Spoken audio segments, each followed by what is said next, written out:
viskas keičiasi labai stipriai ir gamta, ir klimatas prie to pačio, tai inovacijos privalomas, nes tas, kas buvo prieš 10 ar 15 metų, nebūtinai tinka šiandien. Nes herbicidai rudenį tai privalomas dalykas vien dėl to, kad mes siekiam ne piktžoles auginti, o javus.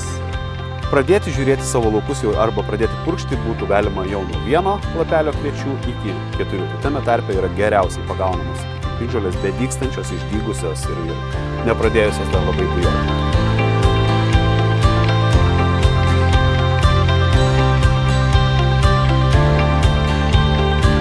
Sveiki!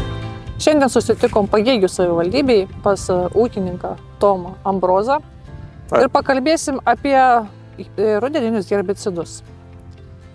Tomai, ar naudojat ūkyje rudeninius herbicidus javam, kviečiam, miežiam?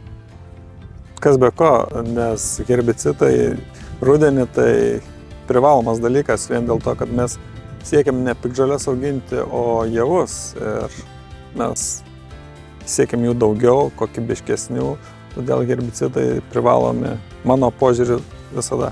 100% 100% visus laukus. Nepaisant to, kad stengiamės, jeigu leidžia laikas, susitvarkyti pabiras ir jas nuglifosuoti, bet po pasėjimo sudygus piktžolėm privalomi visada. Kokios piktžolės dažniausiai vyrauja Pagėgių savivaldybėje, nes čia tiek toli nuo visos Lietuvos, čia mažoji Lietuva.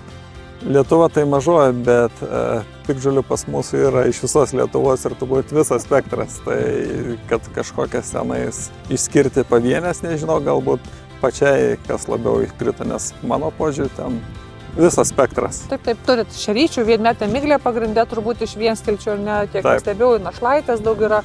Tiesiog labai keičiasi piktžolių rūšinė sudėtis, nes turite skirtingą pH ir gan lengvas dirvas. Taip, ir kodėl reikia purkšti dirviniais herbicidais, tai aišku, tos lengvos dirvos gal prasčiau užlaiko, ne, tą dirvinio herbicido poveikį, bet jūs labai nemažai ir paliekate ir šiaudą, ne, laukuose, tręšiat organiniam trąšom. Pas mūsų ūkis mišrus 50% gyvulininkystės, 50% augalininkystės, todėl organikos turim pakankamai ir ją naudojam tikslingai, prasmingai, tręšdami laukus ir žieminius ar vasarinius pasėlius, tikrai taip. Tai kadangi šiandien vyko lauko diena pas jūs ir buvo proga jums padovanoti naują produktą Eledura, kuris susideda iš 3 veiklių medžiagų, kurias mes pristatysime vėliau. Tai ar girdėjo tokį produktą? Girdėjau, kad tokia naujiena pas jūs ruošiasi atsirasti asortimente, bet momentas, kada atsiras, taip dar nebuvau pafiksavęs. Tai dabar smagu, kad atsirado, bus galimybė pabandyti. Ir matysim, kaip jisai suveiks ir koks tas bus jo efektas, nors naujiena. O kaip žiūrite į inovacijas?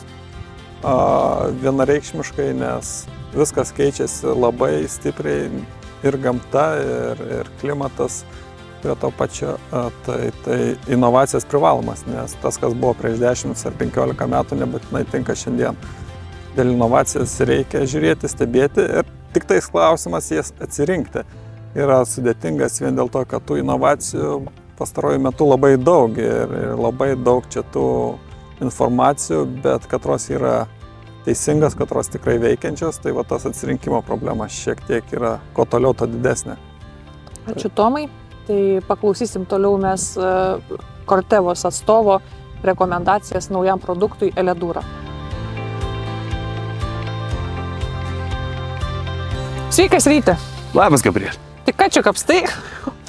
Vėlgi, tokia tradicija jau tampa, kad mes su tavim susitinkam laukia rudenį ir visą laiką susitikę rudenį mes su tavim kalbam apie naujienas. Taip. Tai šiemet neatsitiktinai, vėlgi turim Corteva AgriScience būtent sukurtą naują produktą, rudeninį sprendimą, tai apie tai mes galim šiandien ir pasikalbėti. Tau atrodo nauja, žinok, bet ūkininkai, ką tik Tomą klausiau ūkininkai iš Pagėgių savivaldybės. Jis žinok, Pagėgių savivaldybė, mažoji Lietuva, pasaulio kraštas, ar ne Lietuvos kraštas. Ir jisai žino apie Eledurą. Nieko nuostabaus, nes Eledurą mes pristatėm ir Agrovizijos metu ir pradėjome kalbėti būtent grūdo kelio metu, tai buvo visiškai šviežia registracija ir tikrai labai džiaugiamės, kad su kiekvienais metais mes vis praplečiam savo produktų portfelį ir sakykime, atvedam į rinką naujus produktus, vėlgi, kalbant apie besikeičiančias sąlygas, tie mūsų sukurti nauji produktai, jie ir yra pritaikyti būtent dėl besikeičiančių sąlygų. Tiek laukose, tiek, sakykime, dėl kažkokių tai vienokių arba kitokių ES lygmenių priimamų dalykų. Supratau.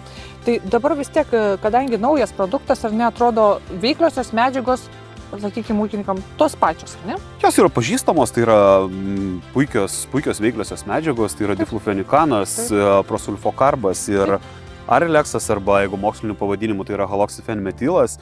Veikliosios medžiagos jos yra pažįstamos, bet vėlgi, kaip ir minėjau, prie besikeičiančių sąlygų taikomės ir mes. Šitas mišinys jisai atsirado ir buvo pagamintas neatsitiktinai. Kas vėlgi yra patogu, tai prie jo nebereikia maišyti jokio partnerio, tai yra vėlgi, sakykime, toks sąlyginai nedidelis, bet tai yra patogumas. Kas vėlgi yra purškimo laikas svarbu ir sakykime, tos pačios tos temperatūros, tai mūsų rekomendacijos būtent naujojo produkto, naujojo herbicido Eledura naudoti, nuo, sakykime, pasirodžius pirmajam lapeliui ir iki 4 lapelių, temperatūros tradiciškai arba standartiškai, sakykime, tai yra +5 iki +20. Normos. Darbinė tokia norma tai yra 1,75 litro, 2 litrai, tai yra standartinė norma, kuri tikrai efektyviai sutvarko visą didžiąją masę mūsų piktžolių. Na taip, iš tikrųjų, tais išskirtinais atvejais, kada laukai yra labai užteršti, normą galima susikelti net iki 3 litrų, kas yra maksimaliai registruota. Bet šiaip darbinė norma, tą, ką rekomenduojame ūkininkams arba, sakykime, ten, kur nėra probleminiai laukai, tai yra arba standartiškai viskas yra gerai, tai 1,75 2 litrai.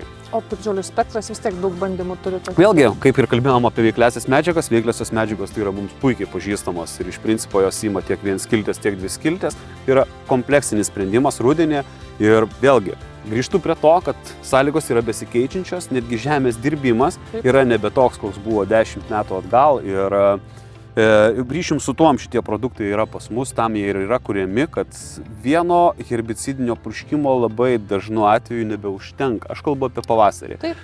Dėl to rudeniniai purškimai būtent javuose jie labai išpopuliarėjo ir išpopuliarėjo ne veltui, nes piktžolių kontrolė pasidarė, sakykime, nebeįmanoma be 2 stiprių herbicidinių purškimų, tiek rudenį, tiek pavasarį. Bet šitas produktas yra rudenį. Taip, šitas produktas yra rudenį. Tai yra rudeninis herbicidas ir aš Tomo, sakau, ūkininką pakalbinu, jisai 100% savo laukus purškė rudenį. Tikrai taip, labai teisingas sprendimas, nes vėlgi, kaip ir minėjai, esam mažoji Lietuvoje, mes esam Pagėgių seniūnijoje, dirvožemiai čia yra lengvi ir būtent įvairūs, sakykime, tai pats piktžolių spektras, sakykime, yra toksai pakankamai specifinis ir tokios, vėlgi, paprasčiausia tokia piktžolė kaip miglė, tai čia yra labai paplitus ir ją kontroliuoti, geriausiai yra iš rudens, tai yra akivaizdu. Kokį tarpsnį, pavyzdžiui, rekomenduotum dabar, kad miglė? Vėlgi, kaip ir su visom piktžolėm greičiausiai, tai yra, kad kada jos yra mažytės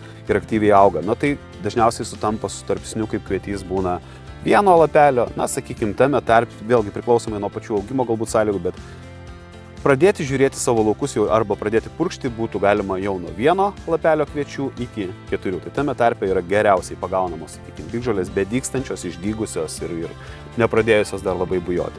Registracija ant kultūrų? Taip, galima registracija, vėlgi tokia pati irgi ir plati, tai žieminiai kviečiai, žieminiai miežiai, kvietrugiai, rugiai. Vėlgi taip, tai yra visose žeminėse kultūrose registruotas produktas. Ačiū Ryti, susitiksime mes turbūt Grūdo kelio laukuose 2025 ir pasižiūrėsim, kaip Eledura veikia. Iki pasimatymo.